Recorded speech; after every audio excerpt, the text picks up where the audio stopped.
It is finally here, the 2018 midterm elections, and we take a look at a polling station here in New York. Lines already forming this morning all around the country, and as George just said, millions of Americans making their voices heard. The early vote has already broken records. This could be the first midterms to see 100 million Americans vote. And that's because so much is at stake. Control of Congress, control of states, the next 2 years for President Trump. And President Trump has put himself on the ballot, campaigning nonstop in these last 2 weeks. And right now, Republicans control both the House and the Senate. But our latest ABC News Washington Post poll shows that voters prefer Democrats by 8% in the House, by 8 points in the House, and they need to gain just 23 seats to take control. And in the Senate, Democrats would need 2 to take control. The GOP actually hoping to add to their majority there. We have team coverage this morning here in New York, all across the country in the key battleground states, tracking the crucial races that could make history. Our senior White House correspondent Cecilia Vega starts us off. Good morning, Cecilia. George, good morning to you. Every single seat in the House and a third of the Senate is up for grabs today. But make no mistake, this election is about President Trump, and he has said as much. He told supporters, "You are voting for me in 2018.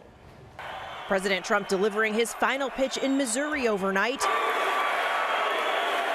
He's campaigning as if his own name is on the ballot. All in the same day, also barnstorming Ohio. Hello, Ohio. And Indiana. It is great to be in Indiana. His voice hoarse as he spoke with Sean Hannity. There's an electricity that feels like 2016. With his party at risk of losing the House, at times it sounded as though he was heeding the advice of frustrated fellow Republicans and sticking to a script about the economy. Our economy is setting records on a daily basis. But his closing argument focusing heavily on a doomsday message about illegal immigration. Democrats are inviting caravan after caravan of illegal aliens to pour into our country, overwhelming your schools, your hospitals, and your communities. That caravan of migrants fleeing violence and poverty, still more than 600 miles from the border. There's no evidence Democrats are in any way backing it. The Pentagon says more than 5,000 troops have arrived at the border. That number expected to rise to more than 7,000 in coming days. And there is still no estimated price tag. And now, just as voters are set to head to the polls, President Trump is spreading another falsehood. There are a lot of people, my opinion and based on proof, that try and get in illegally and actually vote illegally. But there has been no evidence of widespread voter fraud. In fact, the Washington Post found only 4 documented cases in the 2016 presidential election. In the final sprint, Democrats sending out their biggest stars too. The character of this country is on the ballot. Who we are is on the ballot. What kind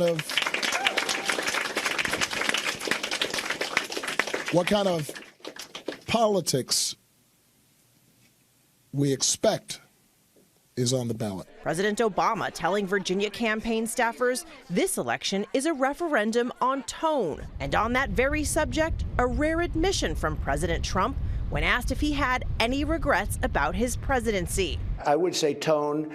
I would like to have a much softer tone. I feel to a certain extent I have no choice, but maybe I do, and maybe I could have been softer from that standpoint. And then he went right back on the campaign trail and flipped the script. If the radical Democrats take power, they will take a wrecking ball to our economy and to the future of our country.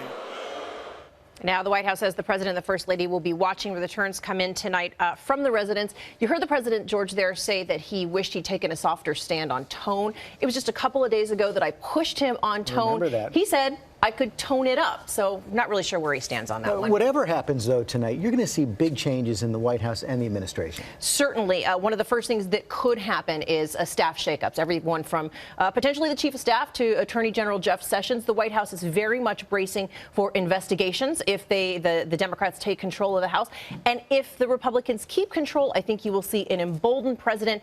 He will see this as a full-throated endorsement of his America. A lot to look forward to. Cecilia Vega, thanks.